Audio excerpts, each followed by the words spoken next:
Não, galera, no final do filme, a gente entrou no elevador pra descer lá do cinema, e aí todo mundo entrou e a gente ficou se olhando, né? E disse, bom, vamos ver qual que é a carga máxima do elevador. E aí a gente viu que dava pra entrar todo mundo, e aí, eu não sei, o cara perguntou lá no fundo, alguém tem moeda? E aí uma senhora disse, eu tenho. Aí a gente parou o elevador e tirou ela do elevador.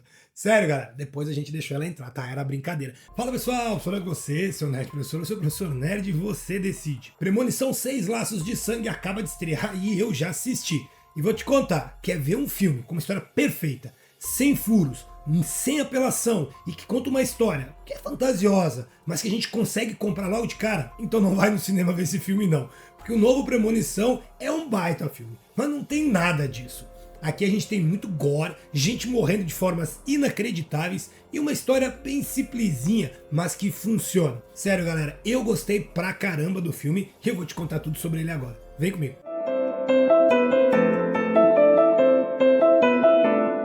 E sejam muito bem-vindos ao Nerd Sor, o canal onde o terror, a ficção e o absurdo andam de mãos dadas. Hoje é dia de sangue, tripa voando e uma pitada de sarcasmo, porque a gente vai falar sobre Premonição 6, Laços de Sangue. Se você curte filme com morte absurda, gore exagerado e zero compromisso com a lógica, já deixa o like aqui, se inscreve no canal e ativa o sininho das notificações, porque aqui a morte é criativa, mas o conteúdo é certeiro. O vídeo de hoje está dividido em duas partes. Primeiro eu falo sem spoilers, zero, fica tranquilo, que é para quem quer saber se vale a pena ver o filme. Depois vem a parte com spoilers, onde a gente vai destrinchar as mortes, comentar a trama e, claro, dar aquela zoada básica nas decisões idiotas dos personagens. Mas fica tranquilo, eu vou te avisar certinho quando os spoilers começarem. Obrigado, amigo. Você é um amigo. Agora segura essa. Premonição 6 chegou aos cinemas em maio, depois de 14 anos sem filme nenhum na franquia.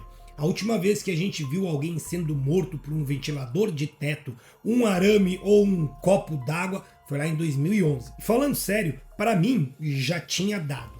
Essa semana, para fazer um esquenta para a estreia, eu revi todos os 5 filmes da franquia. E sabe, eu tô achando que eu acho que eu vou fazer um review deles aqui pro canal. Mas, claro, só se vocês quiserem. Então, comenta aqui Premonição. Se der bom, eu faço esses reviews. Mas assim, só por cima, os filmes 1, 2 e 3 são bem legais. O 1 quase sempre é o melhor quando a gente fala em franquias. Mas Premonição 2 supera o seu antecessor. Errado, eu tô falando de Premonição 3, esse sim é o melhor da franquia. A história é melhor e os efeitos também, mas depois disso a coisa desanda, principalmente no 5. Errado de novo, tô falando de Premonição 4, esse é aquele do 3D e do CGI lixo, que veio aquela vibe da época de fazer filmes em 3D horríveis. Aí o que importava mais mesmo era a morte, né? As formas de colocar a morte do cara na tela da gente. A única coisa boa do 5, na verdade, é o plot final, né? Foi uma ideia brilhante e parece que o pessoal entendeu de plot, porque o novo filme tem 2, cara, mais ou menos no meio do filme, que são muito legais, tá? Mas eu vou voltar a falar disso lá na parte com spoiler. Então, depois de assistir aos 5, eu fui no cinema, só por zoeira mesmo, nem ia fazer vídeo aqui pro canal, nada. Mas, cara, saí tão feliz do filme que, sério, eu tive que trazer isso pra vocês. E eu já vou adiantando. Não é um filme que vai ganhar prêmios, não vai figurar no top 10 de nenhuma categoria, não tem grande roteiro e tem umas ideias que, olha, sério, sem pé nem cabeça. Mas ainda assim é bom e é divertido, e amarra algumas pontas soltas da franquia, o que é sempre bem-vindo. E as primeiras reações da crítica estão empolgadas, tem gente dizendo que esse é o melhor filme da franquia. O crítico Edward Douglas disse, abre aspas aí, eu não sou fã de hipérboles, e talvez seja o espaço de 14 anos desde o último filme, mas eu acho que Premonição 6 é o melhor de todos. O desastre da abertura foi insano e há uma morte que talvez seja o horror mais torturante que eu já vi. Talvez na vida? Amei. Calma, Eduardo. Respira. Não sei se eu concordo 100% com ele. Hans Milheim do The Direct falou que o filme é absolutamente insano e que a dinâmica familiar é uma belíssima novidade. Isso sim, eu concordo totalmente. Essa novidade de pôr uma família e não um grupo de sobreviventes quebra um paradigma, mas mantém a estrutura. Já o Drew Taylor foi na mesma linha e disse que o filme é uma grande surpresa, começando com uma armadilha esperta e diabólica e trazendo reviravoltas que você até espera, mas algumas nem tanto. Principalmente o final. Sem sombra de dúvidas, o final pega a gente de calça curta. E para quem curte ver rostos conhecidos no meio da carnificina, o elenco tá cheio de nomes jovens da cultura pop recente. Brett Basinger de Stargirl, Tel Briones de Chuck, Caitlin Santa Juana de Querido Evan Hansen, além de Richard Harmon de The 100, Anna Lord de Gotham Knights, Max Lloyd Jones de O Livro de Boba Fett e até Rhea Kilstead de Obi-Wan Kenobi. A direção é da dupla Zach Lipovsky e Adam Stein. O roteiro é assinado por Guy Basic e Laurie Evans Taylor. Já o criador da franquia, o Jeffrey Reddick, dessa vez está totalmente fora. Não tem roteiro, não tem direção, não tem produção e não fez falta. Já o icônico agente funerário William Bloodworth, interpretado por Tony Todd, está de volta agora em Premonição 6. E dessa vez com mais destaque do que nunca. Apesar de a aparição dele ser curtinha, mas contundente. O filme finalmente aprofunda a história do personagem e revela detalhes da conexão misteriosa que ele tem com a morte. Um ponto que nós fãs queríamos entender desde o primeiro filme. Eu lembro que já foi até conjecturado que ele seria a personificação da morte, ou então um anjo que ajuda as pessoas a combater a morte. Porém, agora nós descobrimos a verdade. Infelizmente, Tony Todd faleceu em novembro de 2024, então esse foi o último papel dele no cinema. Inclusive, ele faz o filme já muito doente.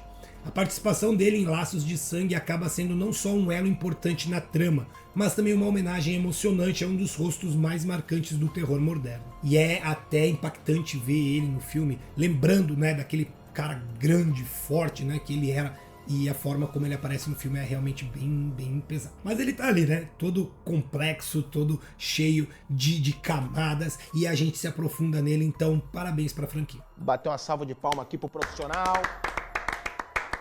Premonição começou lá em 2000 e de lá pra cá já rendeu 5 filmes e mais de 660 milhões nas bilheterias do mundo todo.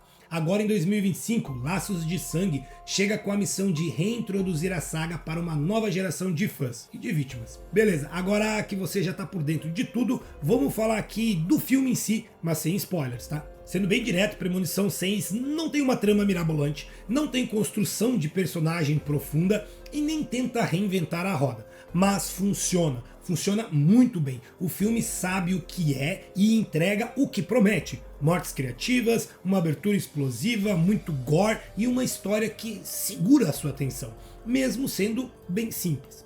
A estrutura é basicamente a mesma dos outros filmes. Alguém tem uma visão de uma tragédia gigante, salva um grupo de pessoas e a morte, com M maiúsculo, começa a ir atrás de cada um com planos mais absurdos que vilão de desenho animado. A diferença aqui é que o filme adiciona um elemento de ligação familiar entre os personagens, e isso até dá um peso emocional extra em alguns momentos. Mas calma, não espere profundidade de drama da HBO aqui, tá bom? É só o suficiente para te fazer se importar um pouco antes da próxima cabeça voar.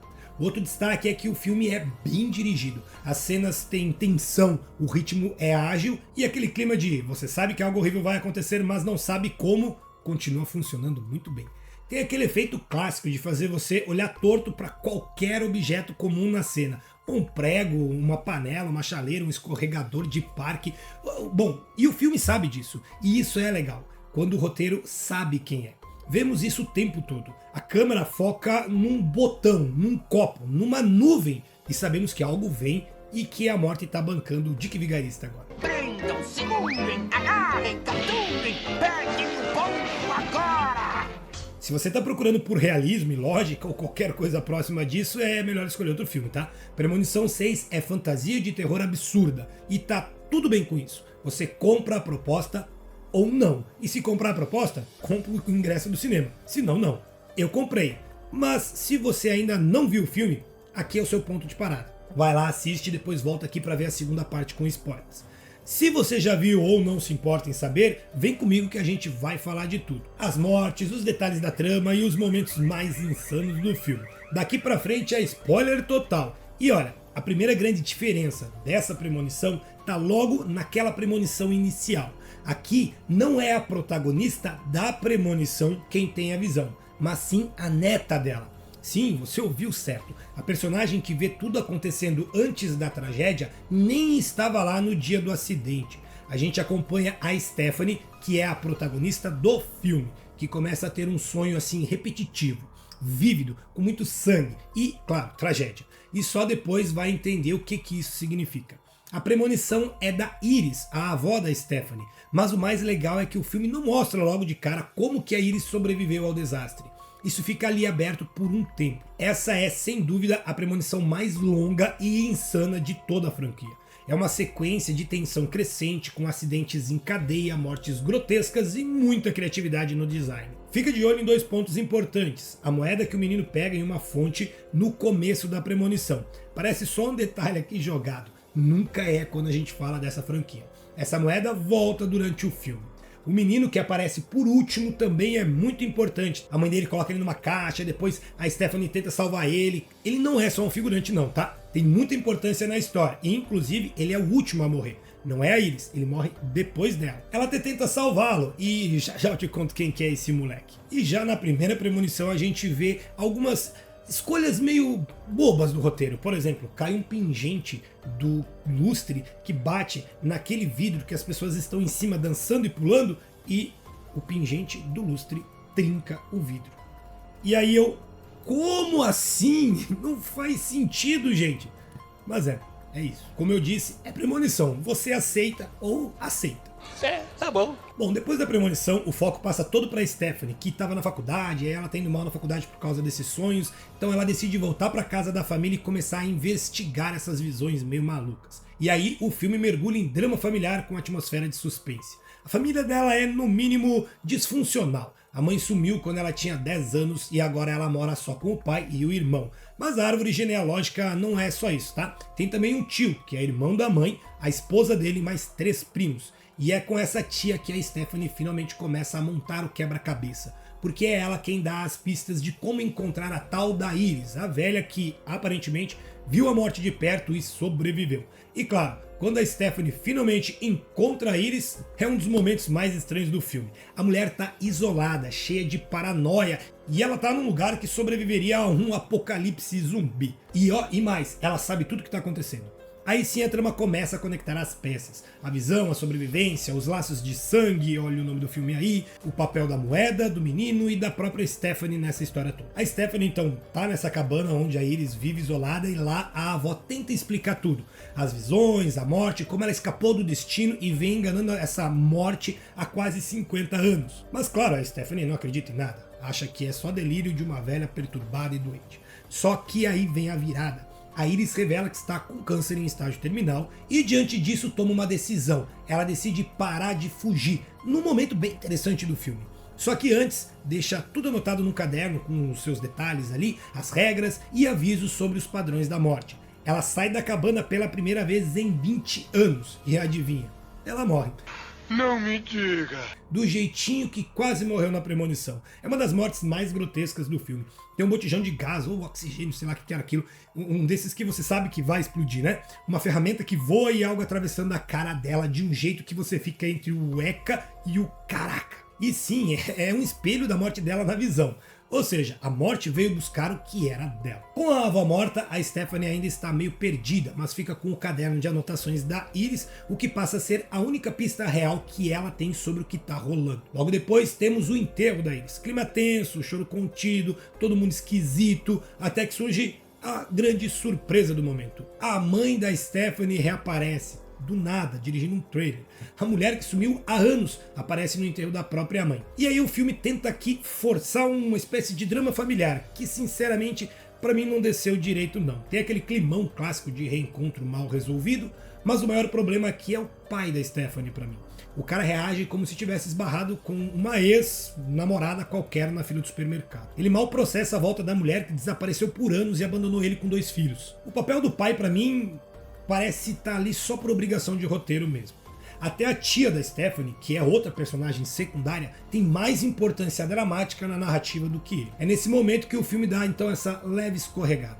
A construção familiar, que vinha até interessante, começa a ficar um pouco mais rasa. Depois do enterro, ao invés de luto, tem o quê? Óbvio, né? Churrasco. Sim, você não entendeu errado. a família resolve fazer um churrasquinho para aparentemente comemorar a morte da Iris. Ou talvez só para manter as aparências mesmo, vai saber. O clima é bem esquisito, todo mundo se esforçando para parecer normal, até se divertindo, tem cama elástica, tem uma ferramenta embaixo da cama elástica, parece que vai estourar, e aí quebra um copo, o pedaço do copo cai no gelo, tem botijão de gás fazendo fogo, a coisa é um parque de diversões pra morte brincar. A Darlene, a mãe da Stephanie, ela aparece por lá com a cara mais lavada do mundo e leva cookies com manteiga de amendoim. Só que ela esqueceu de um pequeno detalhe. O Bob, o filho mais novo do irmão dela, é alérgico ao amendoim. Resultado, mais um climão daqueles. Todo mundo olhando torto, o pai do Bob tentando amenizar, afinal é a irmã dele, e a Darlene com aquela cara de ah meu Deus, eu não sabia. Enquanto isso, a Stephanie não vai ao churrasco. Ela prefere ir para casa do pai, mais especificamente para fuçar o caderno da avó. E é ali, sozinha, lendo as anotações da Iris, que ela começa a entender tudo. As regras, os padrões, os sinais, e percebe que a velha estava certa o tempo todo. Mas claro, não dá tempo de impedir a próxima morte. Voltamos pro churrasco e temos a morte do tio, que inclusive já apareceu nos trailers. E olha, é grotesca, como manda o manual da franquia. Uma sequência de eventos completamente aleatória. Uma ferramenta no lugar errado, um vazamento de gás ou combustível, um copo quebrado e um cortador de grama. E olha só, a gente... Cara, eles estão pulando na cama elástica e tem aquele rastel embaixo. A Darlene percebe que vai dar merda, vai lá e tira o rastel de lá e coloca num outro lugar. E não é que o rastel que ela colocou naquele lugar é que vai acionar o cortador de grama. A morte adora seus joguinhos. E pum, o cara vai dessa pra uma melhor. Com muito sangue e barulho. A Stephanie chega logo depois e tenta explicar o que está acontecendo. Que tudo está ligado à premonição, que a morte da Iris reativou a lista, que tem uma ordem e que se ninguém fizer nada, todos ali vão morrer. Quer dizer, nem todos. O pai dela e a tia estão fora. E como qualquer família típica de filme de terror, ninguém leva a sério. Eles acham que ela tá traumatizada, exagerando, inventando coisa. Basicamente, cagaram porque ela falou. E aí a gente já sabe. Vai começar a contagem regressiva das próximas mortes. E agora a coisa começa a ficar legal. O próximo da fila é o Eric, o primo tatuador, que já tem cara de que vai morrer de um jeito absurdo só pela estética. Quando eu vi o piercing do nariz dele, eu disse, é ali que eles vão pegar. E não me decepcionaram. A cena dele é uma das mais insanas do filme. A gente tem um ventilador de teto girando em baixa velocidade, a corrente presa no piercing do nariz do cara e pra completar o caos, fogo. Isso, a loja de tatuagem dele pega fogo. É tudo muito rápido, barulhento e, cara, quando ele fica pendurado assim é desesperador. E você já começa a se perguntar, qual objeto aleatório vai matar ele agora? Mas aí o filme brinca com as expectativas. Porque a gente vai pro dia seguinte, depois da loja pegar do fogo, a Stephanie, preocupada com o Eric, sente que ele pode ser o próximo e chama o irmão, o Charlie, pra sair procurando o cara pela cidade. A gente, como bom fã de premonição, já estamos esperando aquela típica cena do chegamos tarde demais, com o corpo no chão, sirene, lona cobrindo, mas não, o Eric tá vivo. Melhor, eles quase atropelam ele na rua. O cara aparece do nada, sem uma queimadura, sem ferimento, como se nada tivesse acontecido, porque ele estava usando a jaqueta de couro. E aí o filme joga aquele questionamento. Ué, será que ele enganou a morte? Será que ele escapou? Será que quebrou a ordem? Ou será que a morte só tá guardando ele para algo pior? Não sei. Aqui eu me lembro do primeiro filme que, se a pessoa conseguisse ter uma intervenção para escapar da morte, ela pularia a fila. E eu fiquei pensando nisso, mas não tinha ninguém na loja. Quem interviu para salvar o Eric? Também não sei. Esse momento é ótimo porque quebra o ritmo esperado, cria uma falsa sensação de alívio e aumenta o suspense. Se nem a ordem está mais funcionando como deveria, então quer dizer que ninguém está seguro. E aí o Eric começa a se achar o invencível, tirando onda porque escapou de uma morte certa. A Stephanie continua tentando convencer ele de que a morte ainda tá na cola. Ela tá cada vez mais conectada com a coisa toda e começa aqui a ter como se fosse mini premonições, como se ela visse algumas coisas meio confusas. Então tem ali um aparador de galhos enquanto eles estão caminhando, um soprador de folhas, dois garotos jogando com a bola, e aí você como espectador já começa a montar o quebra-cabeça. Tá, esses objetos vão estar envolvidos na próxima morte, mas como? Será que é o Eric? tudo leva a crer que sim. Inclusive a Stephanie diz, o aparador vai cair, o cara vai soprar as folhas na direção dos meninos e a bola vai bater na cara do Eric. Como é que isso vai funcionar pra ele morrer? Eu não sei, mas vai. O filme traz aqui uma homenagem direta ao primeiro Premonição, a cena do ônibus. Vocês lembram dela? Aquela morte inesperada, rápida, brutal? Então, querido, você já pode morrer. Aqui a gente tem a mesma tensão. O Eric está atravessando a rua e do nada passa aquele ônibus muito doido. Só que não pega ele. Ele escapa de novo. Outra vez? Sim, pela segunda vez. O cara evita a morte. A gente não sabe como ele tá fazendo isso, mas tá. E o mais doido é que isso só aumenta a tensão. A gente começa a pensar, então quem é que vai morrer agora? Pois é aí que o filme vira a chave da previsibilidade. E na volta pra casa da família, a irmã do Eric, a Julia, que é a irmã do meio, sai pra sua corridinha matinal. A Stephanie vê e pensa, tá tranquilo, ela tá fora de perigo, porque o próximo é o Eric. Só que não. A visão da Stephanie se concretiza exatamente como ela viu, só que com a pessoa errada. Tudo começa com o vento que derruba o aparador de galhos, que confunde o cara que tá com o soprador de folhas. As folhas são sopradas na direção dos garotos que estão jogando bola, a bola vai direto na cara da Julia e ela tropeça, cai dentro de uma lata de lixo. Cara, isso é muito absurdo. A cena é muito doida. Cara, a premonição leva o absurdo ao limite. A lata, então, ela é imediatamente erguida pelo caminhão de lixo que joga a mulher dentro do compactador. E ali tem uma cena maravilhosa, todo mundo correndo pra tentar impedir, e o cara tá escutando música e passando no Tinder, sei lá no que. Não, no final acaba que a Julia é amassada pelo compactador de lixo dentro do caminhão de lixo. E é aquela cena maravilhosa com muito gore. A Stephanie fica com o braço dela na mão, é uma loucura. E a gente fica com aquela sensação de, meu Deus, o que eu acabei de ver?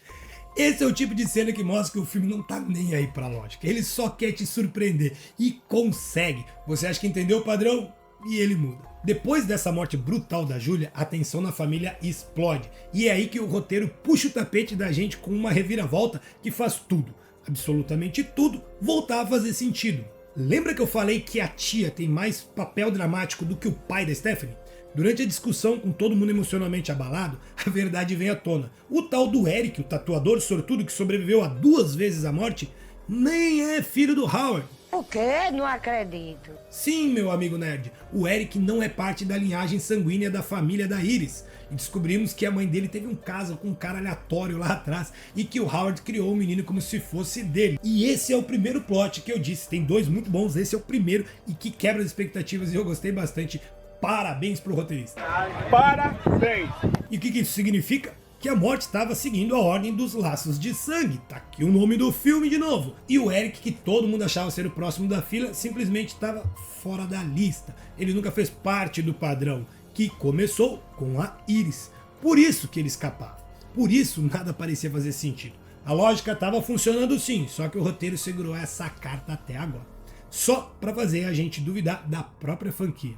Golpe baixo? Talvez, mas inteligente com certeza. Agora que eles sabem quem é o próximo da fila, que é o Bob, o irmão mais novo, que é aquele alérgico a amendoim, a missão é descobrir uma forma real de escapar da morte. E aí eles vão atrás de um tal de JB, um funcionário do necrotério que pode ter respostas. Você já sabe quem que é esse tal de JB, não é? É claro. Sim, meus nerds, é ele mesmo, William Bloodworth, o cara, a lenda, o mito do caixão. E aqui o filme finalmente responde a pergunta que a franquia nunca respondeu direito. Como diabos esse cara sabia tanto sobre a morte no primeiro, segundo, nos últimos filmes? A resposta, ele tava lá. Isso mesmo. Lembra do menino da primeira premonição, aquele que morreu depois da Iris? Bom, ela encontrou ele quando percebeu que todos os sobreviventes do restaurante estavam morrendo um por um e eles viraram amigos. Por isso, em todos os outros filmes em que ele apareceu, o cara parecia saber demais. Porque ele já tinha passado por isso. Agora ele tá bem acabado também, né? O cara tá com câncer. Mas ainda tá lúcido bastante para explicar as regras. Você pode tentar enganar a morte morrendo, como no filme 2, ou matando alguém para roubar o tempo de vida dele, como no filme 5. E é nesse momento que mais uma ponta solta da franquia é amarrada. Lembra da Kimberly, aquela que sobreviveu no segundo filme depois de ter morrido? Nunca ficou claro o que aconteceu com ela. Pois é, agora a gente sabe, ela realmente enganou a morte, com a própria morte, e tá viva. Caracas. E esse, junto com a gente descobrir quem que é o JB, é o segundo plot que vale a pena só por isso do filme. E agora eu me pergunto, será que a ideia de que esse cara sobreviveu a uma premonição já estava lá no primeiro e no segundo filme? Será? Comenta aqui o que você acha. Inspirados nisso, Eric e Bob bolam um plano mirabolante. O Bob morreria de propósito comendo amendoim. Sim, é sério. O coração dele pararia e depois ele seria reanimado. E assim ele morreria e voltaria, enganando a morte. Simples, né? Só que não. Eles estão no hospital e parece que vai dar tudo certo, mas tem até uma hora em que eles olham pros bebês lá pensando, sim, não, muito bizarro, não vamos fazer isso. Só que claro, dá tudo errado, muito errado. O Eric, que tecnicamente estava fora da lista, decide então que vai desafiar a morte e ela não curte ser desafiada. Ele vai morrer, óbvio, e de um jeito absurdo. A morte do Eric é a mais forçada e insana de todas. Tem uma máquina de tomografia que mais parece um buraco negro, com aquele imã poderoso que puxa a cadeira de rodas, atravessa o cara e faz a barriga dele virar uma versão gore daquele cartaz do filme 5. Ele tem uma tatuagem cravada aqui, o cara tem uns piercing no mamilo, na boca, tem uns brincos e ele tem um piercing lá embaixo, sabe? E aquilo tudo puxa e arranca e é bizarro e divertido. E quanto ao Bob, bom, parece que ele vai conseguir, ele consegue pegar a injeção, aplicar a injeção e ele tá quase saindo quando de repente, bluf! E morreu. A morte então vira os olhos para Darlene, a filha mais nova da Iris, a mãe que votou do nada. Ela e os filhos então fogem. Para onde? Para a cabana da Iris, porque claro, nada diz lugar seguro como uma casa isolada velha caindo aos pedaços com gás vazando curto-circuito, um laguinho, um trailer e um monte de estaca para todo lado. Chegando lá é um show de horrores, galera.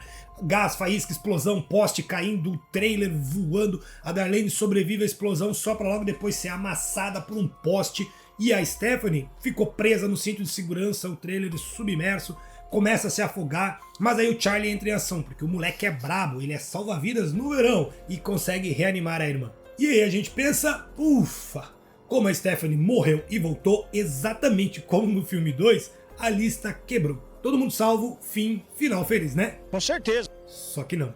Uns dias depois tem a formatura do Charlie, tudo parece bem, eles estão arrumadinhos, sorrindo, mas aí no papo com o pai da namorada do cara, esse pai solta que tecnicamente a Stephanie não chegou a estar morta, só estava inconsciente. E aí a gente volta para o final de todos os outros filmes, né? Aquele arrepio aparece, a tensão volta, a trilha sonora volta também, e aí tudo começa de novo. Lembra da moeda? Aquela moeda que aquele menino chato pegou na fonte e tudo mais, que ela apareceu na premonição, então, ela caiu do caderno da Iris lá no hospital. Uma senhora aleatória pegou e botou na bolsa. Agora essa senhora aparece comprando uma limonada e deixa a moeda cair.